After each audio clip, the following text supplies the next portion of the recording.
दिलीप घोष को जो show cause किया है, ये भारतीय जनता पार्टी वाला गारंटी वाला शो कॉज है। 2022 में सबको छत देना तो 2047 तक चला गया। शो कॉज नोटिस दिया जाता है तो उसमें 15 दिन का समय दिया जाता है कि 15 दिन के अंदर आप जवाब दीजिए, नहीं तो आपके ऊपर कार्रवाई हो सकती है। ये तो नहीं किया है, बोला शीघ्र से शीघ्र कर दें।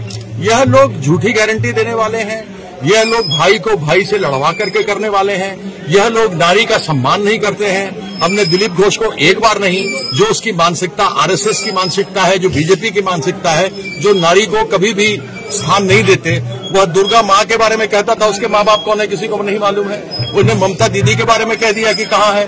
और भारतीय जनता पार्टी और आरएसएस वाले, आप देखिए, कभी भी कोई नाम लेता है तो गौरी का नाम शंकर, गौरी शंकर, लक्ष्मी नारायण, उसी प्रकार से राधा कृष्ण, ये लोग श्री राम करते हैं, जय सीताराम नहीं करते हैं, जबकि सीता माँ का नाम तो आना चाहिए।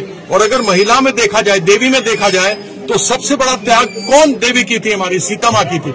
क्या त्याग था उनका? एक राजकुमारी थी, मिथिला की बेटी थी, वहां आई, एक राजघराने में उनकी शादी अयोध्या में हुई, वहां से वह उठी और अपने पति के साथ 14 साल वनवास में रहने के लिए चली गई, जो सुख उसमें रही। आज ये सीता माँ का नाम नहीं लेते, दुर्गा माँ को गाली देते हैं, ममता दीदी के बारे में कुछ से कुछ कहा है। इन लोगों को, कोई दिलीप घोष को तो खास करके चुल्लू भर पानी में डूब के मरना चाहिए। उसका मानसिक संतुलन खराब हो चुका है।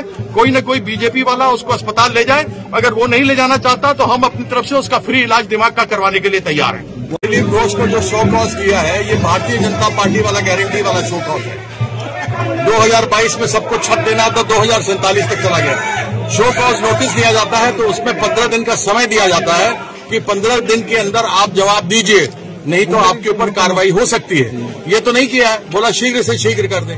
यह लोग झूठी गारंटी देने वाले हैं, यह लोग भाई को भाई से लड़वा करके करने वाले हैं, यह लोग नारी का सम्मान नहीं करते हैं। हमने दिलीप घोष को एक बार नहीं, जो उसकी मानसिकता आरएसएस की मानसिकता है, जो बीजेपी की मानसिकता है, जो नारी को कभी भी स्थान नहीं देते, वह दुर्गा माँ के बारे में कहता था, उसके माँ बाप कौन है किसी को नहीं मालूम है। उन्हें ममता दीदी के बारे में कह दिया कि कहाँ है।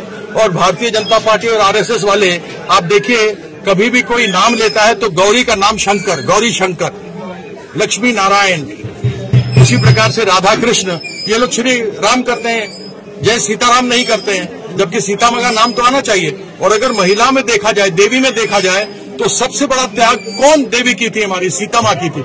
क्या त्याग था उनका? एक राजकुमारी थी, मिथिला की बेटी थी, वहां आई, एक राजघराने में उनकी शादी अयोध्या में हुई, वहां से वह उठी और अपने पति के साथ 14 साल वनवास में रहने के लिए चली गई, जो सुख उसमें रही। आज ये सीता माँ का नाम नहीं लेते, दुर्गा माँ को गाली देते हैं, ममता दीदी के बारे में कुछ से कुछ कहा है। इन लोगों को, कोई दिलीप घोष को तो खास करके चुल्लू भर पानी में डूब के मरना चाहिए। उसका मानसिक संतुलन खराब हो चुका है। कोई न कोई बीजेपी वाला उसको अस्पताल ले जाए। अगर वो नहीं ले जाना चाहता तो हम अपनी तरफ से उसका फ्री इलाज दिमाग का करवाने के लिए तैयार हैं।